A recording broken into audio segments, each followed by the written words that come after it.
If you have a teenager living under your roof right now, age 14 to 18, you are probably pushing them to get straight A's. Right, the perfect 4.0. Exactly. You want them to have the flawless extracurriculars, a clean transcript, and this perfect linear path to a stable job. But if you look at the latest 2026 hiring data from companies like McKinsey, that perfect student who has never actually stumbled. They're becoming a liability. Yeah, a massive workplace liability. So today, we are talking about why modern employers are, desperately hunting for kids who actually know how to fail. It is a total paradigm shift. I mean, the corporate world has realized that if a young adult has never experienced a significant setback, they just haven't built the neurological muscles to recover. And in an economy disrupted by AI, recovery and reinvention are the only skills that won't become obsolete. Welcome to the Human Edge by Pitch Success. I am so thrilled you were joining us for this deep dive. I'm approaching this topic today from two specific angles. First, as a career strategist who watches this job market shift beneath our feet every single day. Yeah. But more importantly, as a parent of two teenagers myself. So if you are listening to this, I know the exact low-grade anxiety you are feeling right now. Oh, absolutely. You're trying to prepare your kids for a future that feels completely unpredictable, and the old playbook just is not working anymore. And working as a workforce futurist and a youth entrepreneurship coach, I see that unpredictability from the employer's side.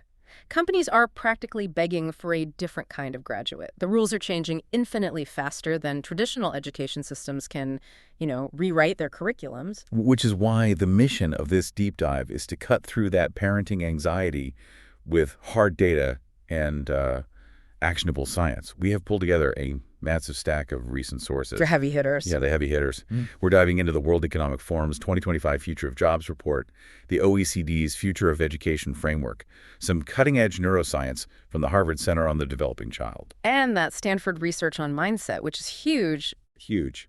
Plus the very latest 2026 employer trends. We are mining all of this to extract the ultimate meta skills for the AI era, which are adaptability and resilience. And we call them meta skills because they're the foundation that makes every other technical skill actually functional. Without adaptability, any coding language or, marketing strategy your teen learns today will literally expire in a few years. Right. And by the time we finish this deep dive, you will have more than just theory. You're going to walk away with a concrete weekly action plan, 3 daily habits, and actual conversation starters to help your teenager turn those everyday struggles into long-term career durability. Okay, let's unpack this. Let's do it. Before we get to the dinner table strategies, we really need to establish the economic reality our teens are stepping into. So let's look at that World Economic Forum data. Yeah, the WEF 2025 Future of Jobs report it's a massive wake-up call. They found that 39% of workers' core skills are expected to change entirely by 2030. 39%. Yeah, almost 40%. And let's put that timeline in perspective. That is exactly when your 14 to 18-year-old is going to be trying to establish their footing in the professional world. Wow. So the ability to continuously adapt isn't just a nice bonus trait for the bottom of a resume. It's quite literally a survival skill. Okay, wait. I need to push back on this a little bit. Because when people hear AI disruption or rapidly changing skills, the immediate assumption is that this only applies to Silicon Valley, right? Like software engineers, data scientists. Is this really going to affect a kid who wants to go into, say, agriculture or insurance? That is actually the most shocking part of the data. The WEF explicitly shows that the demand for resilience and agility is surging across non-tech sectors: agriculture, telecommunications, insurance, manufacturing. On traditional jobs. Exactly. These are massive sectors employing millions. The mechanism of change is everywhere now. An insurance adjuster in 2030 isn't just looking at photos of a car crash. They're collaborating with an AI that predicts liability based on localized weather data and sensor physics. Right, so the tools are totally different. The technical tools will change every 6 months. The only constant is the employee's ability to learn the new tool, discard the old one, and operate effectively in total ambiguity. Man, it makes me realize how fundamentally flawed our traditional parenting and schooling models are right now. We have been preparing our kids to play a fixed board game. Like Monopoly. Yes, like Monopoly. You learn the rules, you memorize the board, you buy the properties, you win. But the reality they're walking into is a video game where the rules, the gravity, and the objective change every single time they level up. So is the old way of schooling just completely obsolete then? Well, global institutions are finally acknowledging this disconnect. The OECD, the Organization for Economic Cooperation and Development, they released their 2030 framework, and they draw a hard line in the sand. What do they say? They explicitly contrast the traditional memorize and reproduce model with what's actually required now. Look, the industrial era needed rote memorization because information was scarce. Right, you had to actually know the facts. But the AI era has infinite information. What it lacks are dynamic problem solvers. So there is a global consensus that adaptability, creativity, and collaboration have to become the new core curriculum. Let's bring this back to that McKinsey hiring expansion I mentioned at the top, because this was the real aha moment for me. McKinsey recently stated they're explicitly hunting for young consultants who can learn and innovate alongside AI tools. Yes. And then the publication business, because highlighted this workplace trend report, they quoted Maria Jose Vastigi, the director of career services at Eastside Business School. And she noted that modern employers actively prefer graduates who combine analytical rigor with absolute agility. They want curious learners who have failed at something interesting and recovered. And let's examine why that is. Why would an elite firm prefer a candidate who failed over the candidate with the unblemished 4.0? Because the 4.0 just means you're good at the old game. Exactly. It means you know how to figure out exactly what the teacher wants, and you deliver it. But AI can already deliver exactly what is prompted. Employers don't need human beings to regurgitate the right answers anymore. Answers are cheap. Right. They need human beings who know how to ask the right questions when things break down. The student who failed a project, analyzed why it fell apart, and completely pivoted their approach, well, they've demonstrated the exact mechanism of innovation. But hold on, if employers are practically begging for agile learners who know how to fail, we have a massive human problem here. Teenagers are biologically and psychologically wired to hate failing. Oh, absolutely. They do not naturally enjoy looking foolish or being beginners. I mean, the social currency of high school is built entirely on looking like you know exactly what you are doing. Which brings us directly to the science of the rookie mindset and productive struggle. If we want to wire them for adaptability, we have to look at the foundational work from Carol Dweck at Stanford University on the growth mindset. Okay. Her research proves that a teenager's relationship with struggle is heavily dictated by a very specific mechanism, which is how the adults in their life praise them. Wait, you're telling me that telling my kid, you are so smart, when they bring home a good grade is actually doing damage? Because that feels incredibly counterintuitive as a parent. It does feel counterintuitive. But let's look at how the teen brain processes that praise. If you praise innate talent, like, you are so naturally gifted at math, you're so smart, you are tying their identity to an effortless outcome. Oh, I see. So the moment that teenager hits a calculus problem they can't easily solve, their brain interprets that struggle as a direct threat to their identity. The internal monologue becomes, well, if I have to try hard at this, I must not be smart anymore. So they just give up. They will literally choose easier tasks to protect their smart label. But Dweck's work shows that if you praise the process and the effort, like, I saw how intensely you focused to figure out that difficult problem, then struggle stops being a threat. It becomes the recognized mechanism of learning. Okay, so it's about shifting the goalpost from being perfect to being resilient. And that actually ties perfectly into a brilliant piece from the June 2025 issue of Psychology Today. Oh, the Kashdan and Rottenberg piece. Yes. They were discussing how to guide teens through AI-driven uncertainty. And they highlighted this concept from those researchers called psychological flexibility. I just love this concept. It is a phenomenal way to visualize what we're trying to build. Yeah, so think of psychological flexibility like building a skyscraper in an earthquake zone. The core foundation, which represents your teenager's core values, their integrity, their work ethic, that is sunk deep into the bedrock. It does not move. Right. But the exterior structure, like their career plans, their specific skills, their methods, that is engineered to sway and flex with the tremors. If the building is completely rigid, the first major earthquake will snap it in half. That's such a great analogy. You aren't teaching your teen to be a chameleon who changes their identity to please the room. You're teaching them to hold their core values tight, but hold their plans loosely. And the necessity of that flexible exterior cannot be overstated. That Psychology Today article points out that today's teens will likely have many different careers over their lifetimes. Not just jobs, but entirely different professional identities. Reinvention is no longer a deviation from the plan. Reinvention is the plan. Here's where it gets really interesting. We have this undeniable economic need for flexibility and reinvention, right? But if you look back at that World Economic Forum data, they identified curiosity and lifelong learning as among the weakest skills across all global regions right now. A worldwide deficit. Exactly. The desire to remain a rookie, to willingly embrace being a beginner at something new, is an incredibly short supply right when the market values it most. You know, Professor Francesco Radolino from ESCP Business School captured this beautifully. He said, now more than ever, we must teach students how to learn and to unlearn, how to question, to test, to fail, to try again. Wow, to unlearn. Yeah, that willingness to unlearn your previous expertise is the absolute essence of the rookie mindset. But unlearning and failing is terrifying, especially for a 16-year-old whose entire world revolves around peer perception. How do we make it safe for them to take those risks? Well, this is where the Harvard Center on the Developing Child really brings the neuroscience home. They've found that emotional resilience is not built in isolation. Right. You don't build grit by sending a kid to their room and telling them to toughen up. No, the tough love approach actually backfires neurologically, doesn't it? Let's explain how this works biologically. Before.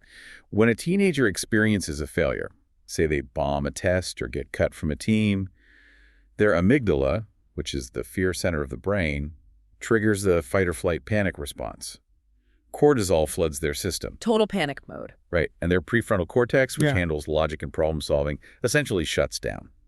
But the Harvard research shows that empathy and secure relationships with adults are the vital pillars that reverse this process. Yeah, it acts as a biological cue. Exactly. When a parent offers calm, grounded empathy, it literally lowers the teenager's cortisol levels. This allows their prefrontal cortex to come back online so they can actually process the failure logically. Empathy during a transition isn't just a soft parenting technique. It biologically wires the brain for resilience. So we have Stanford neuroscience telling us to praise effort and Harvard neuroscience telling us empathy lowers cortisol. The ultimate challenge is translating all of this high-level data into the living room. Like, what does this actually look like on a random Tuesday night? Let's get into the at-home application. Because I will be the first to admit it is agonizing to watch your kid fail. When they come home devastated about a bad grade, the immediate visceral parent instinct is to jump in and fix it. You just want to make the pain stop. You want to email the teacher, hire a tutor, smooth the path. And that instinct comes from a place of deep love. But we have to recognize that for the AI era, it is fundamentally counterproductive. We need to embrace the concept of managed adversity. Managed adversity. Yes.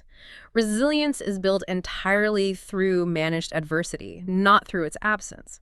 Now, let's be very clear about a crucial distinction here. There is a difference between productive struggle and genuine suffering. Important distinction. If your child is in a mental health crisis or facing bullying or in actual danger, of course you step in and protect them. But if they are just frustrated, confused, or facing a normal academic setback, stepping back and letting them navigate that struggle is one of the greatest long-term gifts you can give them. I want to make this as practical as possible. Let's do a quick role play. Okay. First, I'm going to do it the wrong way, like the way my instinct usually dictates. Then we'll rewind and apply the managed adversity framework. So you be the teenager. You just came home, slammed your backpack down, and you were devastated because a massive history project you spent days on completely missed the mark, and you got a D. Oh, I can channel this. Okay. I am never taking Mr. Miller's class again. He grades impossibly hard, the rubric made no sense, and I spent 3 nights on this. I'm just dropping the class. Okay, here is the traditional fix-it parent response. Yay! Let me see that rubric. This is ridiculous. I saw you working on this all weekend. I'm emailing Mr. Miller right now and setting up a meeting. Don't worry, we'll get this grade changed. Okay, in that scenario, the parent just confirmed to the teenager's amygdala that the threat was real, that the teen is incapable of handling it, and that an adult must rescue them. Right. You have completely robbed them of the opportunity to build a new neural pathway. Exactly. I saved them from the discomfort, but I made them weaker for the future. Okay, let's rewind. Same scenario. You just told me you're dropping the class because you got a D. Let's apply the managed adversity approach. Yeah. First, I need to provide that secure Harvard baseline of empathy to lower the cortisol. Right. Bring the logic brain back online. Okay, here we go. Wow, I can see how incredibly frustrating that is, especially after you spent 3 late nights working on it. That really hurts. It does. It's so unfair. I did everything he asked for. I hear you, and it makes total sense that you're angry right now. When you feel ready to look at his feedback, what exactly went sideways? What did you learn about the way he evaluates these projects? I guess I learned he cares way more about the primary sources than he does about how good the presentation looks. Okay, so looking ahead to the midterm project, What would you do differently to test that theory? And scene. That pivot is masterful. The parent validated the emotion, which neurologically de-escalates the panic, and then immediately shifted the narrative away from what went wrong toward what did you learn and what is your next move. I didn't save you. I forced you to be the problem solver. Doing that repetitively over years is what makes adaptability feel natural by the time they hit the workforce. Absolutely. But, we also have to recognize that kids have a great hypocrisy radar. We can't just tell them to embrace failure. We have to model this behavior ourselves. We have to normalize nonlinear paths in our own lives. Yes. Children learn how to regulate their emotions by watching how the adults in their house cope with stress.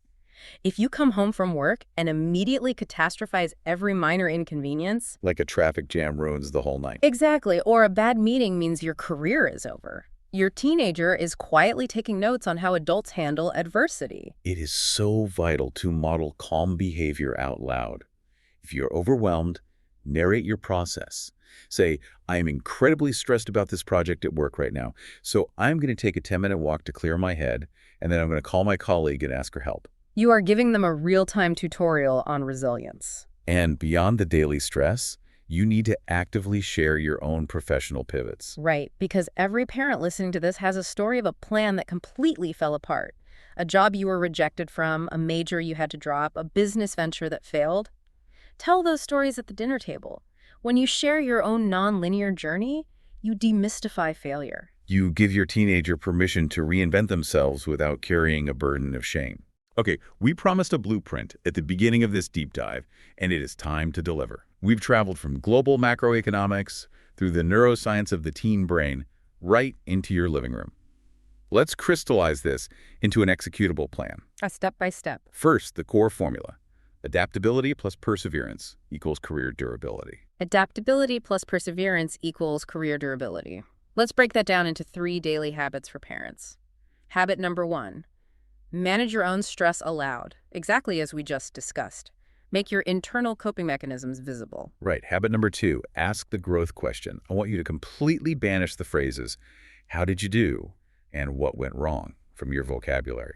Those focus entirely on the outcome.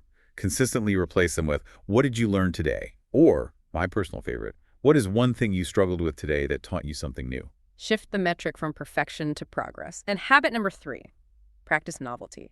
You need to intentionally expose your teen to unfamiliar situations regularly to build that adaptability muscle. Well, the mechanism here is exposing them to low-stakes frustration, so their brain builds a tolerance for it. It could be having them navigate an unfamiliar part of the city without a GPS, or asking them to assemble a piece of furniture. Well, that'll cause some frustration. Exactly. Or trying a completely new cuisine. The goal isn't mastery. The goal is simply getting comfortable with the awkward feeling of not knowing what to do. Get them comfortable being a rookie. Now, let's map out your weekly action plan for building your teen's resilience. This is what you can execute this week. Beginning of the week, maybe Monday night dinner, you are going to share one of your own past professional pivots or failures. But don't make it a lecture. Right. No neat moral bow at the end. Just tell a story about a time you messed up, how much it stressed you out, and how you eventually pivoted. Then midweek, let's say Wednesday, encourage your teen to act as a rookie in a new task. Have them try to cook a dinner they've never made before, or fix a leaky faucet using a YouTube tutorial. Put them in a situation where they are guaranteed to be a beginner. And at the end of the week, Friday or Saturday, sit down and review a recent setback they experienced. A bad quiz, a tough social interaction. Use that productive struggle framework we role-played. Validate their feelings to lower the cortisol, and then ask, what did you learn about the process? Focus entirely on their effort, not the outcome. And if we connect this back to the macro perspective, this weekly rhythm completely rewires how a household approaches failure. It perfectly aligns the emotional development of the teenager with the strict demands of the 2030 economy outlined by the WEF and the OECD. And this brings us right back to why we do what we do at Pitch Success. The entire Pitch Success Human Capabilities training model is built on this exact science.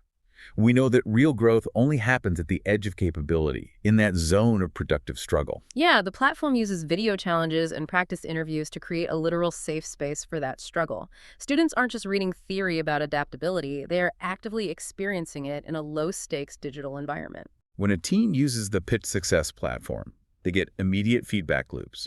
They try a challenge, review the feedback, and they have to try again.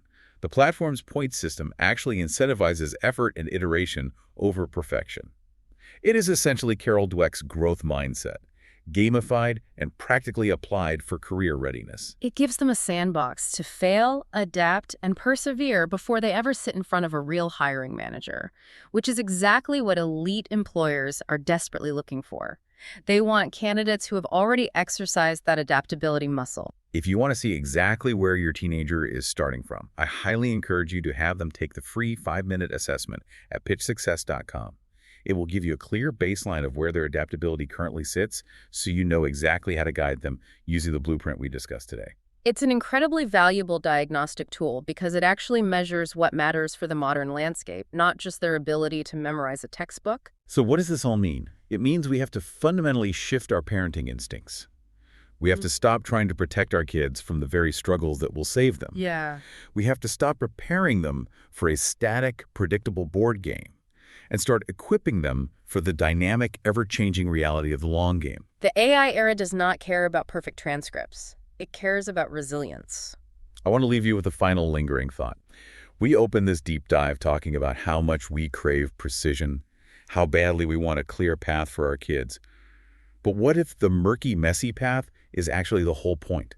If global employers are actively, desperately looking for people who know how to fail, analyze, and recover? Right. What if your teenager's next big, agonizing failure is actually the exact resume builder they need for a job that doesn't even exist yet? A fascinating prospect to consider as we look to the future. Thanks for diving deep with us. Start that conversation at the dinner table tonight.